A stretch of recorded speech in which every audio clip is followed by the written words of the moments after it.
अस्सलाम वालेकुम नाज़रीन, मैं हूं असान खोकर। आप देख रहे हैं प्रोग्राम प्लेफील्ड। आज हम ओवरऑल तमाम खेलों की बात करेंगे और इन खेलों की सरपरस्ती करने वाले इदारे की बात करेंगे। खेलों की सरपरस्ती करने के लिए Pakistan sports board, IPC ministry या आईपीसी मिनिस्ट्री क्या है, कैसे काम करती है, इस पर बात करेंगे। पाकिस्तान के वो खेल जो बेचारे ज़बू आली का शिकार हैं, बल्कि सारे ज़बू आली का शिकार हैं। मैं टेबल टेनिस की बात करूं, मैं बॉक्सिंग की बात कर लूं, मैं हॉकी की बात कर लूं, मैं ओलंपिक्स के लिए जाने वाले मुख्तलिफ खेल जिसमें जूडो, कराटे और दीगर होते हैं उनकी बात कर लूँ। कई ऐसी ऑर्गेनाइजेशन हैं जिस पे पाबंदी लगी है और कई ऐसी ऑर्गेनाइजेशन हैं जो गैर फाल पड़ी हैं, और जो फाल है उसके लिए आने वाला फ़ंड कितना होता है और जाता कहाँ है। एक ज़माने में हमने देखा कि करोड़ों रुपए आईपीसी मिनिस्ट्री को वापस कर दिए गए स्पोर्ट्स बोर्ड की जानिब से, मगर मजाल है कि किसी खिलाड़ी पर वो लगा दिए गए हों। खिलाड़ियों के डोपिंग के लिए एक ऐसी खातून को रखा गया, ये मैं जो चाइना में गेम्स हुए उसकी बात कर रहा हूँ, उससे पहले जाने के लिए कि बहुत सारे ऐसे हमारे स्प्रिंट ट्रैक एंड स्प्रिंटर्स थे जो रेस करते हैं, उनके लिए वो डोपिंग करने के लिए जो शख्सियत वहाँ पर आई, उनका उस चीज़ से कोई ताल्लुक़ नहीं था। वो डॉक्टर भी नहीं थी, उनका उस चीज़ से कोई ताल्लुक़ नहीं था। लेकिन बहरहाल उनके डोपिंग टेस्ट किए गए और फिर पता चला कि कई लोग उसके अंदर फेल हुए हैं, यानी उनका पॉजिटिव आया है मामला, और वो चले भी गए, वहाँ खेल कर भी आ गए। ये उन खिलाड़ियों का कोई कसूर नहीं है, क्योंकि उनके लिए ना तो कोई डॉक्टर्स की फैसिलिटी है, ना ट्रेनर्स की फैसिलिटी है, ना मेंटोर्स की फैसिलिटी है, ना उनके लिए स्ट्रेंथनिंग कंडीशनिंग की कोई फैसिलिटी है, बल्कि वो खुद से ही बेचारे ट्रैक्स पर भाग रहे होते हैं। ये कुछ दिन पहले कुछ टॉप क्लास एथलीट से मेरी बात हो रही थी और वो हमारे शो में भी आ चुकी हैं और आ चुके हैं। तो उनका ये बताना था कि जब हम अनफिट होते हैं, बल्कि मैं क्या बताऊं, वो खुद आपको इस शो में बता कर गए हैं। मैं पाकिस्तान की टॉप क्लास बैडमिंटन प्लेयर पलवज शाह की बात करूं, मुराद अली की बात करूं पाकिस्तान नंबर 1 की, मैं उसके बाद साहिब असरा की बात करूं जो ट्रैक एंड फील्ड की टॉप आपकी स्प्रिंटर और रेसर हैं। वो अभी हालिया जो कोयटा के अंदर पाकिस्तान की नेशनल गेम्स हुई उसकी गोल्ड मेडलिस्ट हैं, टॉप पाकिस्तान की स्प्रिंटर हैं। फिर बाकी प्लेयर्स जेवलिन को ले लें तो अरशद नदीम अपनी मदद आपके तहत, यहाँ एक स्कॉलरशिप जो उन्हें इंटरनेशनली मिलती है, इंटरनेशनली फ़ंड हो रहा है, उसके तहत वो इंटरनेशनल ओलंपिक एसोसिएशन के ज़ेर साया कुछ काम कर रहे हैं। पाकिस्तान से उन्हें कुछ ऐसा नहीं मिला। हाँ, शहबाज शरीफ साहब ने उनके लिए ये ज़रूर किया कि उनसे पूछा गया क्या मांगना है, तो उन्होंने सबके लिए मांगा। उन्होंने कहा जी आप ऐसा करें कि डिपार्टमेंट्स बहाल कर दें, और ये बहुत बड़ी बात है अरशद नदीम की, मैं उन्हें सल्यूट करता हूँ इस बात पे कि सारे उन्होंने एथलीट्स की बात की, सारे स्पोर्ट्स के हलकों की बात की। बहरहाल बहुत बुरा हाल है। पाकिस्तान स्पोर्ट्स बोर्ड क्या है, कैसे चलता है और कितनी इसकी अफादियत है एक खिलाड़ी की ज़िंदगी में। मैं तो जब भी गया हूँ मुझे खिलाड़ियों से ज़्यादा वो लोग नज़र आए जिनका उससे कोई ताल्लुक़ नहीं था। फिर जो मेंबर्स होते हैं जो फ़ीस पे करते हैं, उनके साथ वहाँ क्या होता है वो भी आज मैं आपसे डिस्कस करूँ। खिलाड़ियों के लिए जितनी फैसिलिटी है, क्या वो प्रोफेशनल लेवल पे काफ़ी है? इतना बड़ा आपने स्पोर्ट्स का एक पंजाब के अंदर अलग लाहौर में बना दिया है, इस्लामाबाद में अलग है, कराची में होते हैं, बाकी शहर, पेशावर की बात कर लूँ, पेशावर में तो आपको पता है कि पिछले दिनों हमारी प्रोग्राम में चला था कि खिलाड़ी बेचारे लड़ रहे थे उस इंतज़ामिया से कि हमें अंदर ही नहीं जाने देते, और वो एक बेचारा फर्रा लेकर फिर रहा था, उसके पैसे रह गए थे। जैसे पाकिस्तान फुटबॉल में फुटबॉलर्स के पैसे रह गए। आज हमने जो प्रोग्राम किया था फुटबॉल का उसमें भी बताया था, तो आज भी मैं आपको बता दूं, मलिका नूर जो पाकिस्तान की टॉपेस्ट फुटबॉलर हैं, उन्होंने अपना ट्वीट कर दिया कि मुझे बता दें खुदारा कि मुझे पैसे किससे लेने हैं, क्योंकि पाकिस्तान फुटबॉल फेडरेशन में बैठी एनसी से पूछते हैं तो वो आगे से कहते हैं जी फंड नहीं मिल रहे हैं, उनको भारी तनख्वाह मिल रही है। तो पाकिस्तान स्पोर्ट्स और स्पोर्ट्स के ओवरऑल स्ट्रक्चर पर बात करेंगे। सैयद वफ़ा अब्बास ने हमें ज्वाइन किया है, स्पोर्ट्स जर्नलिस्ट है, साथ ही साथ मुदस्सिर चौधरी साहब स्पोर्ट्स जर्नलिस्ट है। ये दोनों हजरात ईची बीची जिसे कहा जाता है ना, वो बड़े अच्छे से जानते हैं। वफ़ा भाई तो इससे पहले 3-4 बड़ी स्टोरीज़ हमने क्रैक आउट की, तो ब्रेक की थी, तो उसमें फिर हमें अंदाज़ा हुआ था कि उसका क्या इम्पैक्ट आता है, वो पाकिस्तान स्पोर्ट्स बोर्ड से रिलेटेड थी। तो जनाब बहुत शुक्रिया दोनों हजरात का, आप दोनों हजरात ने ज्वाइन किया। पहले तो ज़रा वफ़ा भाई, पाकिस्तान स्पोर्ट्स बोर्ड कैसे रन हो रहा है? अफसर शाही का राज है, अफसरान की भरमार है, एथलीट्स को कोई पूछने वाला तक नहीं है। मतलब एथलीट जाए तो मिले किससे उसको ये भी नहीं पता होता बेचारे को। और डीजी तो आपको पता है जैसे कमीज़ तब्दील होती है, डीजी तब्दील हो रहे हैं वहाँ पे। अभी तो एक नए डीजी आ गए और इससे पहले शाहिद इस्लाम साहब डिप्टी डीजी के तौर पर काम कर रहे थे, पता नहीं क्या काम कर रहे थे, बहरहाल कर रहे थे। अरसलान भाई थैंक यू वेरी मच। जहाँ तक नए डीजी साहब की आमद की बात है तो मेरे ख्याल 2-3 दिन पहले ही आए हैं, चार्ज संभाला है। पीरज़ादा साहब एक अच्छे पढ़े लिखे नौजवान अफसर हैं। इससे पहले भी मुख्तलिफ़ डिपार्टमेंट्स में ख़िदमात सर अंजाम दे चुके हैं और लिखते भी रहे हैं। तो जो लिखने वाले लोग होते हैं वो दर्द दिल भी रखते हैं। तो उम्मीद है कि अब वो आए हैं, वो देखेंगे चीज़ें कैसे चल रही हैं, बैक एंड पे क्या है, क्या प्रॉब्लम्स हैं, उनको सॉर्ट आउट करने की कोशिश करेंगे। शाहिदुल इस्लाम साहब का आपने नाम लिया, समहाउ मैं उनको क्रेडिट देता हूँ कि वो एक one man kind of army थी, या हैं अल्हम्दुलिल्लाह अभी भी वहाँ पे हैं। और वो वाहिद स्पोर्ट्स बोर्ड के बाकी बच जाने वाले उन एम्प्लॉइज़ में से हैं जो मेरा ख़्याल है कि स्पोर्ट्स बोर्ड के मामलात या मसाइल को समझते हैं। समहाउ ये टीम वर्क होता है, एक इंसान कुछ नहीं कर सकता। मौजूदा सूरत हाल तो शायद पहले से ज़्यादा ख़राब से ख़राब तर है, और ख़राब हो रही है। ख़राब हो रही है। अब आप देखें, मैं स्टार्ट इस चीज़ से करूँगा कि ये एक स्पोर्ट्स सिटी था, एक स्पोर्ट्स सिटी के लिए बनाया गया था कि यहाँ पे खिलाड़ी आएंगे, खेलों से मोहब्बत करने वाले लोग आएंगे, एक्टिविटी करने वाले लोग आएंगे। लेकिन मुझे अफसोस से कहना पड़ता है कि ये इतना बड़ा स्पोर्ट्स सिटी जो है, ये हमारे मुख्तलिफ़ इदारों के लिए हॉस्टल इस तरह बन गया है कि जब भी कोई बड़ी मूवमेंट होनी होती है, कुछ होना होता है, तो मुख्तलिफ़ इदारों की नफरियाँ आके यहाँ पे ठहरती हैं। 2 साल तक बॉक्सिंग हॉल पे एक इदारे ने कब्ज़ा रखा और फिर रो धो के उसको खाली करवाया गया। 2 साल आप समझे कि वहाँ पे कोई एक्टिविटी नहीं हुई। अब यहाँ पे जो इश्यूज़ चल रहे हैं, रीसेंट चीज़ें जो हैं कुछ दिन पहले तक की, वो ये हैं कि स्पोर्ट्स बोर्ड में एक पूरी लॉट को उड़ा दिया जाता है, मतलब उनकी इंटर डिपार्टमेंटल ट्रांसफ़र्स कर दी जाती हैं। ये हमारा मसला नहीं है। बीइंग अ जर्नलिस्ट, मैं किसी भी इदारे पे एतराज़ नहीं कर सकता कि आपने इस बंदे को वहाँ से वहाँ और यहाँ से वहाँ क्यों कर दिया। लेकिन बीइंग अ स्पोर्ट्स जर्नलिस्ट, मैं इस चीज़ पे एतराज़ कर सकता हूँ कि अगर आप ट्रांसफ़र करने के बाद किसी ऐसे इंसान को वहाँ पे बिठाते हैं जिस पे आपके इदारे की तरफ से करप्शन चार्जेस पे इन्वेस्टिगेशंस हुई होती हैं, इंक्वायरीज़ हुई होती हैं। दूसरे लफ्ज़ों में हम कहते हैं कि बिल्ली को दूध की रखवाली के लिए बिठाना, कि अगर कोई इंसान उसी जगह पे पहले किसी करप्शन चार्जेस को फेस कर चुका है और अब आप उसी इंसान को ला के उसका हेड बना देते हैं। ब्रेक के बाद इस पे बात करते हैं। वेलकम बैक जी। क्या हुआ क्या था, मैं वो भी थोड़ा सा डिटेल बता देता हूँ। वफा भाई आपकी इजाज़त हो तो मैं ज़रा फिर आपसे इस पर वो हुआ ये था जी, ये जो आप देख रहे होंगे ये पूरा एक पेपर, ये वो इंक्वायरी रिपोर्ट है जिसके अंदर एक कोई फीमेल लेडी की बात की गई थी कि जब स्विमिंग की बारी आती थी तो वो मेंबर से 3,000 रुपया फ़ीस मांग लेती थी और दी भी गई शायद कुछ मेंबर्स की तरफ से। उसकी इंक्वायरी हुई शिकायत होने पर कि भाई पाकिस्तान स्पोर्ट्स बोर्ड तो आपको सैलरी देता है, फिर ये अलग से फ़ीस किस चीज़ की है, और फिर उन्हीं के बारे में कुछ वफा भाई बता रहे। जी वफा भाई। जी हाँ, कुछ जर्नलिस्टिक एथिक्स होते हैं, उसी के तहत हमने नाम तो ब्लर कर दिया है। बहरहाल ये कोई छुपी हुई बात नहीं है। इस तरह के बहुत से लेटर्स हैं।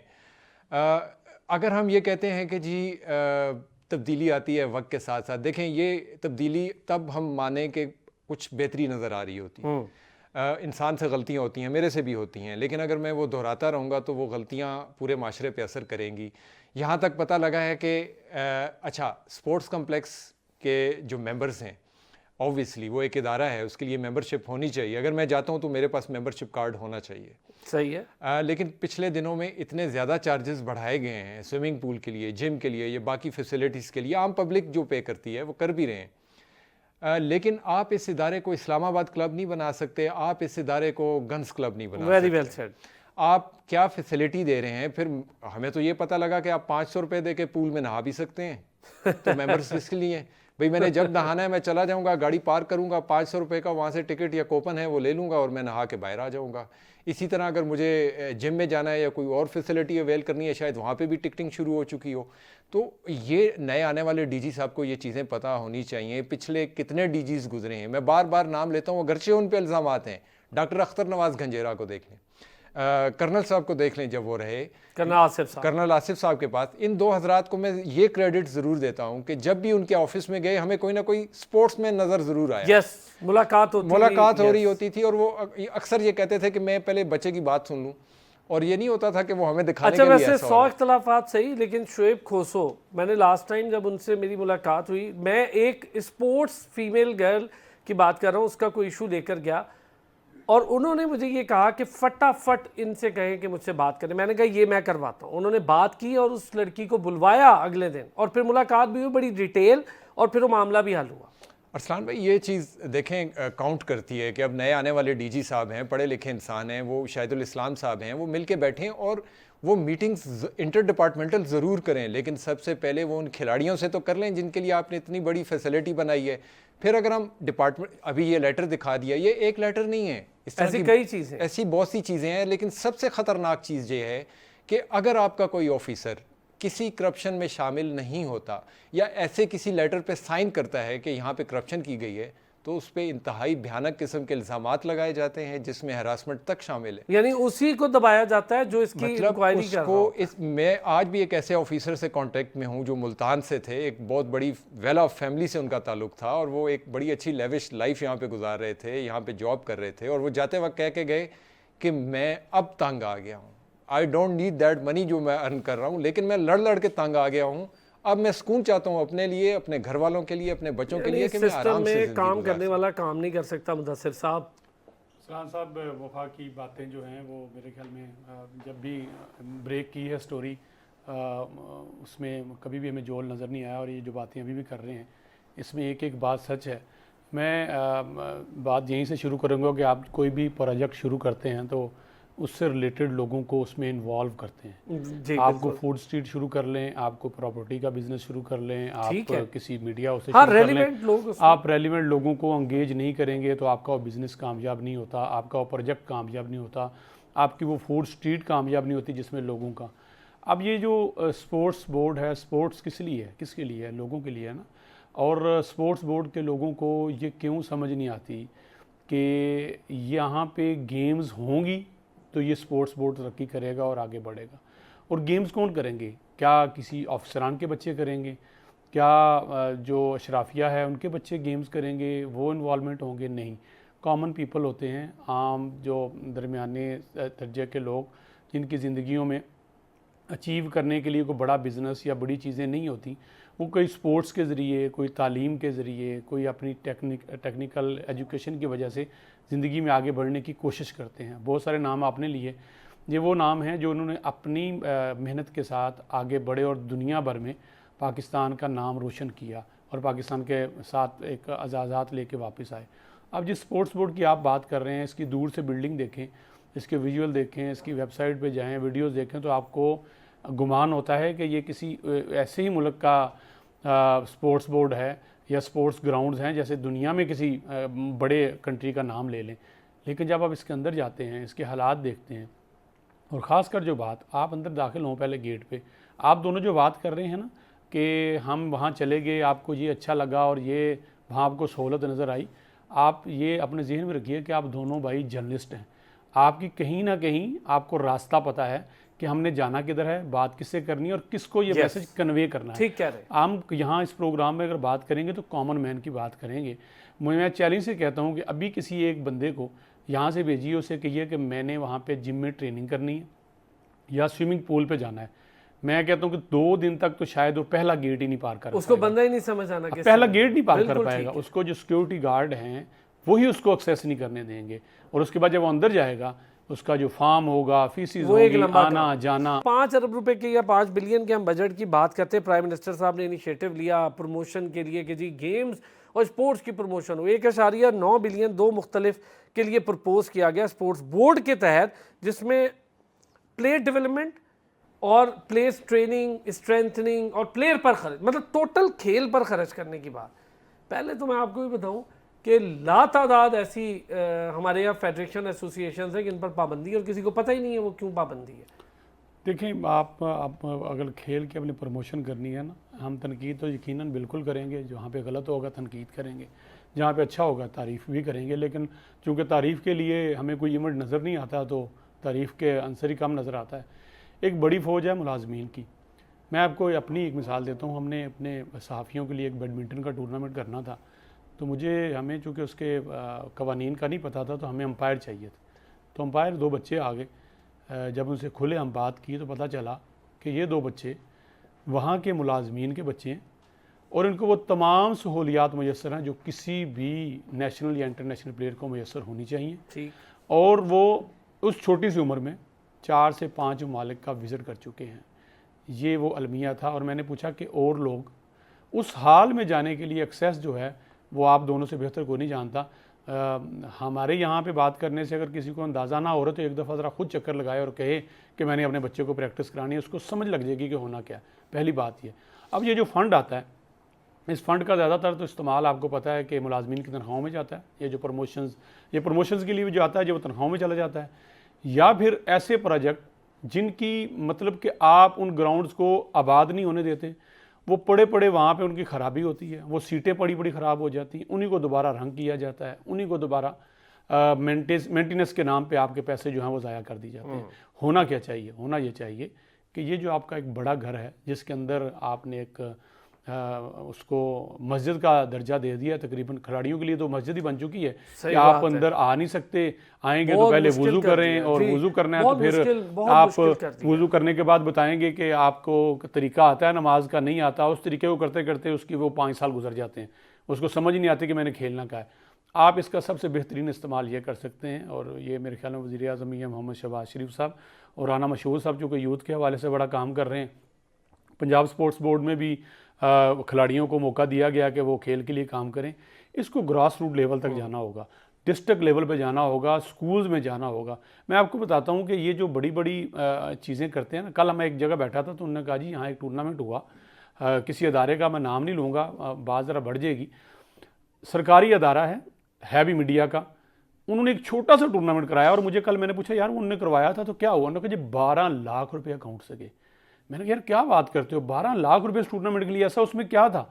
हम भी यहाँ करते हैं, लाख सवा लाख में आप पैसे मैनेज करके करें तो आप खिलाड़ी के लिए खेल का सामान कर लें। और एक बात समझने की जरूरी है, 2 लोगों को 30 लाख रुपया दे दिया था लगारी साहब के टाइम पे, तो वो एहसान मज़ारी साहब के टाइम पे वो नहीं पता चला। मैंने स्पोर्ट्स बोर्ड के डीजी से पूछा तो वो डर गया से, बल्कि उन्होंने मुझे कहा भाई मैं आपको पहले ही बता दूं हमारे फंड से नहीं किया, हमारे आईबीसी से किया है। बिल्कुल, मैं ये कह रहा हूँ, देखें आपने एक बात समझनी चाहिए, जो स्पोर्ट्स बोर्ड को ये बात समझनी चाहिए कि खिलाड़ी को पैसे से गर्ज नहीं होती, उसको अपनी गेम से, उसका शौक होता है मैं खेलूँ, मुझे खेलने का मौका दें। लेकिन यहाँ जो खेलने वाले तो खेल रहे हैं, लेकिन ऊपर जो खेल रहे होते हैं उनका मकसद सिर्फ यही होता है पैसा पैसा पैसा। जब ग्रास रूट लेवल पे जाएंगे, ये गेम्स कराएंगे, आपको लोकल लेवल पे स्पॉन्सर्स मिलेंगे, आप वहाँ से आपको प्लेयर्स मिलेंगे। और ये जो आजकल हम अपने बच्चों को तरगीब देने की कोशिश करते हैं कि आप खेलें, आप मोबाइल छोड़ें, बुरी एक्टिविटी में ना जाएं, जब उनको पता होगा कि उनके स्कूल में हॉकी हो रही है, स्क्वैश हो रही है, टेनिस हो रही है, दौड़ हो रही है। मतलब दौड़ एक ऐसा इवेंट होता था कि पूरा स्कूल साइड में बैठा होता था और अपनी अपनी क्लास के जो रिप्रेजेंटेटिव होते थे कि यार हमारे देखें हम उसमें भी मेडल, अच्छा मेडल क्यों नहीं ला पा रहे। मैं आज आप लोगों से इस पे बात करता हूँ क्योंकि मेरी एथलीट से डायरेक्टली इस प्रोग्राम के जरिए भी बात होती है, तो उनके भी अपने बड़े कंसर्न्स हैं।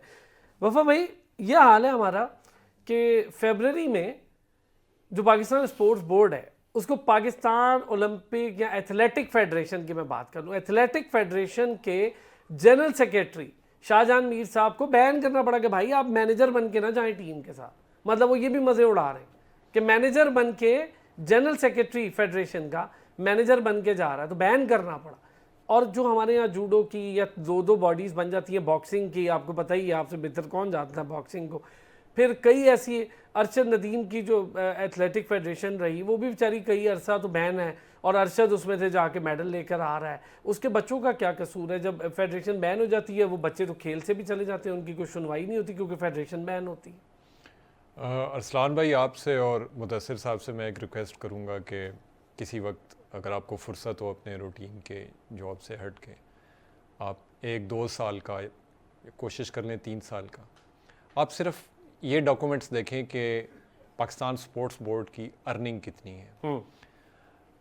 यहाँ पे इवेंट्स होते हैं, अंदर वाले स्टेडियम में फुटबॉल मैचेस हैं या इवन के कंसर्ट्स भी होते रहे, उसके पैसे आते हैं। आपके एम्बेसीज़ हैं, आपकी कंपनीज़ हैं, डिफरेंट कोई भी कम्युनिटी है वो बाहर वाले आउटर ग्राउंड्स में मैचेस रखती है, उसके पैसे आते हैं।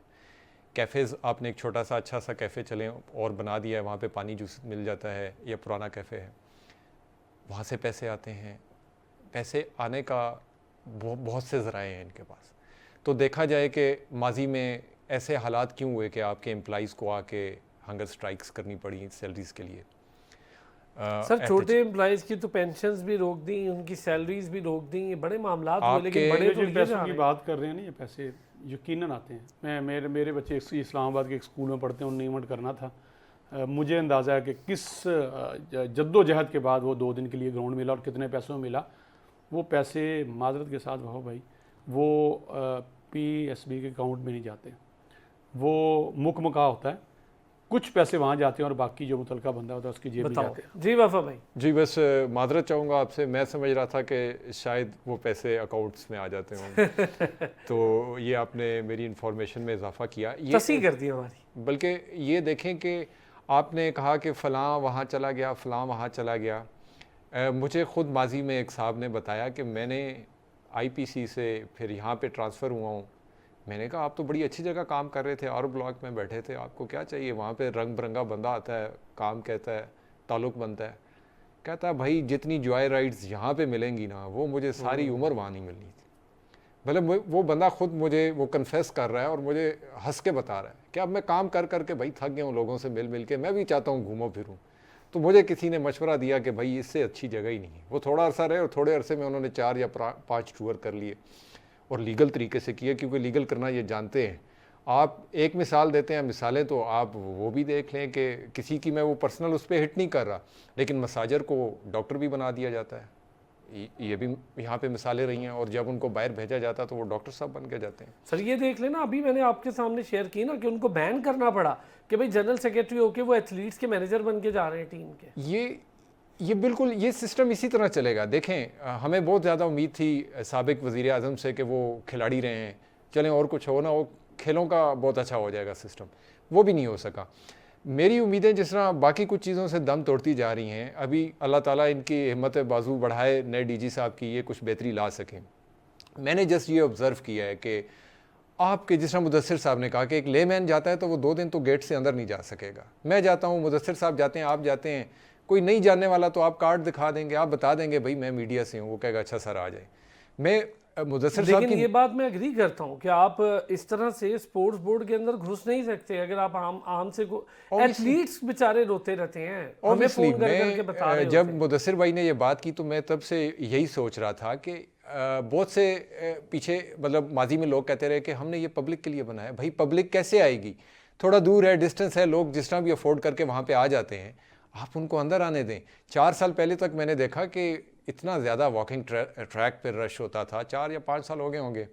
पब्लिक के लिए ओपन किया गया एक दफ़ा कि लोग आएँ देखें ये है क्या चीज़, लेकिन अब वो भी नहीं। सर आप देखें कि मैं एक दिन एक जगह वहीं पे बैठा हुआ किसी के काम के लिए, कोई दोस्त साथ थे, तो वो भाई बता रहे थे कि ये 17,000 रुपये आपने ऑनलाइन जमा करवाने हैं, आप जमा करवा दें। शायद पूल की फ़ीस थी, किसी साहब को बता रहे थे। तो मैंने उससे कहा कि यार अच्छा है, ऑनलाइन है, एक रिकॉर्ड है। कहता हाँ जी ऑनलाइन है, ये सारा अकाउंट में जाएगा। तो मैंने कहा कितने के लोग आ रहे हैं? कहता सर खुजाने की फुर्सत नहीं है। मैंने कहा ये कौन लोग हैं? कहता जी जो 17,000 अपने बच्चे के लिए अफोर्ड कर सकता है पूल में नहलाने के लिए, वही हैं। अब आप ये देखें कि मुदस्सिर भाई की बात को सेकंड करूंगा कि खिलाड़ी तो 17,000 नहीं देता, आपने उसके लिए फ्री में एक चीज़ बनाई है, let them do they come, let them come. Sir एक छोटा सा ब्रेक लूँगा, ब्रेक से वापस आऊँगा।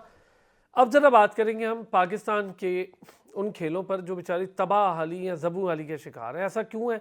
डिपार्टमेंट्स की बहाली का तो कह दिया गया, लेकिन मुकम्मल तौर पर मैंने अभी तक डिपार्टमेंट्स की बहाली होते हुए नहीं देखा। जो लोग बेचारे महरूम हो गए, अपनी जॉब से चले गए, तनख्वाहें बंद हो गई। कई हॉकी के खिलाड़ी, शकील अब्बासी जैसा ओलंपियन शानदार प्लेयर बेचारा धमकियाँ देता रहा, ख़ुदकुशी की और दीगर।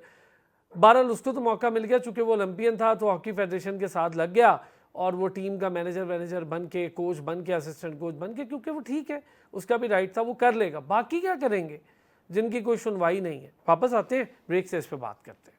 वेलकम बैक जी। अच्छा मुदस्सिर साहब, अब आते हैं हम hockey, football, karate, judo karate, इन गेम्स पे, बॉक्सिंग पे 2-2 फेडरेशन हर चीज़ की मुझे नज़र आती है। वेट लिफ्टिंग का बड़ा मसला बना हुआ है, उसकी अभी बच्चियाँ 3 बड़ी शानदार पावर लिफ्टिंग की मेडल्स लेकर आई हैं।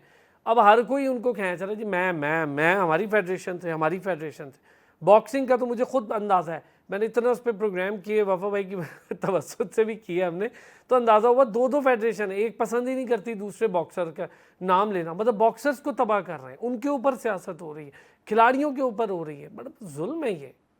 सब 2 बातें क्लियर करने की ज़रूरत है। अभी मैं चूँकि वफा भाई ने बढ़िया हम बात की तो मेरे जहन में आया कि ये जो स्विमिंग पूल की साड़ी से बात करें, स्पोर्ट्स बोर्ड को ये देखना चाहिए कि यहाँ जो लोग स्विमिंग के लिए आ रहे हैं वो आप उसको वक़्त गुजारी के लिए आ रहे हैं, एंजॉय करने के लिए आ रहे हैं, या गेम करने के लिए आ रहे हैं।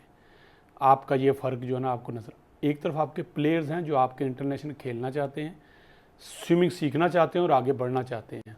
क्या स्पोर्ट्स बोर्ड का काम नहीं कि उन प्लेयर्स को मौका दे? वो चाहते हैं स्विमिंग सीखें, कोचेस आपने रखे हैं, आपने फैसिलिटीज़ सारी उन प्लेयर्स के नाम रखी हैं, प्लेयर्स के नाम पे पैसा लेते हैं। तमाम एसोसिएशन जिनकी आप बात कर रही हैं, इन्हीं के नाम पे पैसा आता है, प्लेयर्स के नाम पे।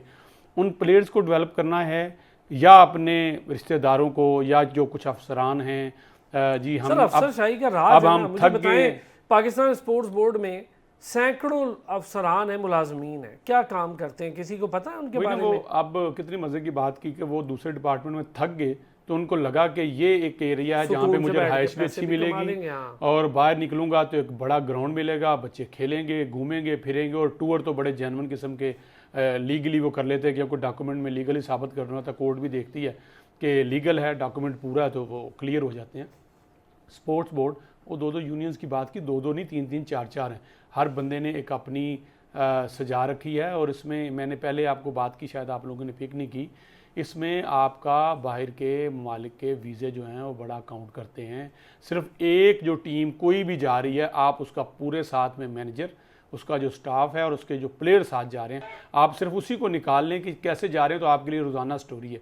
अब चूँकि आपके प्रोग्राम का टाइम बड़ा शॉर्ट होता है, और गेम्स हमारे पास कौन सी ऐसी गेम है जो पाकिस्तान में नहीं खेली जाती, एक गेम पे भी आप प्रोग्राम करना शुरू करें ना, तो आपको कम से कम 6 हफ्ते चाहिए उस पर बात करने के लिए, उसके अंदर के खाने मैं इसमें निकालने एक के चीज़ लिए। ऐड अप करता हूँ वफा भाई, दस्ता जाता है, उसके साथ उतने खिलाड़ी नहीं होते जितने उनके मेंबर्स चले जाते हैं, कोई मैनेजर चला जाता है, कोई कुछ। आपको याद होगा लास्ट टाइम माहूर हमारी बैडमिंटन के प्लेयर हैं, उनको जैसे तैसे भी वाइल्ड कार्ड के ज़रिए वो गई बेचारी, खुद से भी मेहनत कर रही थी, वो चली गई।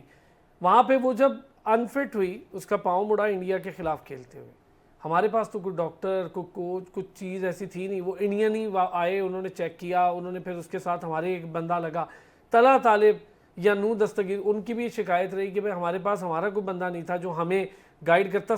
चले इतने सारे लोग जाते हैं, तो ये जो बाकी प्लेयर्स होते हैं इनके साथ कोई मैनेजर नहीं होता ना मैनेजमेंट। मैं आपको इसकी बात बताऊँ डॉक्टर लिफाफा साहब, आप रिकॉर्ड उठा के देखिएगा, डॉक्यूमेंट निकालिएगा, आप जिस टूर्नामेंट की आप ही बात कर रहे हैं, उस डॉक्यूमेंट में यकीनन लिखा होगा कि ये डॉक्टर ने उसको इतनी फ़ीस पे की गई, ये टूर में साथ गए या नहीं गए, आपका मेडिकल स्टोर कौन सा है, मेडिकल कहाँ से आ रही है, मेडिसिन पर महीना खिलाड़ियों के नाम पे कितनी आ रही है, ये सारी डिटेल मौजूद है। मैं भी कह रहा हूँ कि अब नए डीजी आए हैं, असल में हम बात कर भी नहीं सकते, अभी एक डीजी की बात करना शुरू करते हैं, पता चलता है कि वो अगले हफ्ते वो चेंज हो गया, की तरह बदल रहे हैं, अगला हफ्ता चेंज हो जाता है। अब नए डीजी भी हम क्या बात करें, अब पता नहीं, ये वफा भाई ने तो उनके लिए बड़े अच्छे अल्फाज कहे हैं, अब मुझे नहीं पता, ये भी रिलैक्स करने आए हैं कि चले जाएं स्पोर्ट्स बोर्ड में, वहाँ आप इजी रहेंगे, ज़रा इंजॉय करेंगे, रिलैक्स करने आए हैं या स्पोर्ट्स को बेहतर करने आए, ये भी अंदाज़ा नहीं है। और जब हम कोई इनसे बड़े जबरदस्त से शहाना सर, वो पुलिस ये वो 2-4 ब्रीफिंग जो है वो करेंगे, उसके बाद अंदाजा होगा जब हम पूछने जाएंगे। खेल खिलाड़ी का क्या होगा वफा भाई,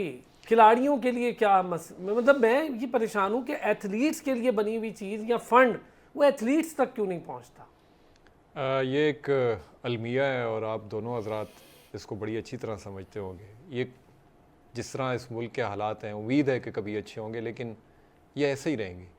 आपके खिलाड़ी, आपके एथलीट्स तंदूरों पे नान लगाते रहेंगे, कुछ एक वो रेडी पे छलियाँ बेचते रहेंगे, और वो बताते रहेंगे लोगों को। कोई वहाँ से गुजरेगा और कहेगा ओ ये तो वो खिलाड़ी था, फिर उसके पास रुकेगा और उससे पूछेगा, और उस वक्त सोचें उसके दिल पे क्या गुजर रही होगी कि यार you were a champion once, क्या कर रहे हो यहाँ पे। मैंने अपनी आंखों से कुछ ऐसे लोगों को देखा कि मुझे लगा कि शायद इससे बड़ी हमारी कोई बदकिस्मती नहीं हो सकती, और वो नहीं चाहते कि लोग हमें पहचानें कि हम कभी चैम्पियन रहे हैं और आज हम एक सड़क के किनारे एक ठेला लगा के खड़े हैं।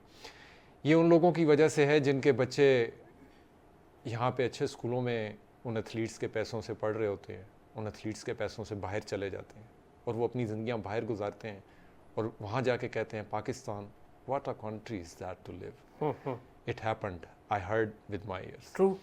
और जब मैंने उस फैमिली का बैकग्राउंड चेक किया तो मुझे पता लगा कि ये बच्चे इस मुल्क में कैसे पहुँचे, इनकी एजुकेशन किन के पैसों से पूरी हुई, और जिनके पैसों से पूरी हुई वो शायद 2 वक्त का खाना ना खा सकते हों, लेकिन वो मुल्क का झंडा ज़रूर बुलंद करते रहे। एक वक्त ऐसा आता है कि वो फिर मायूस हो जाते हैं।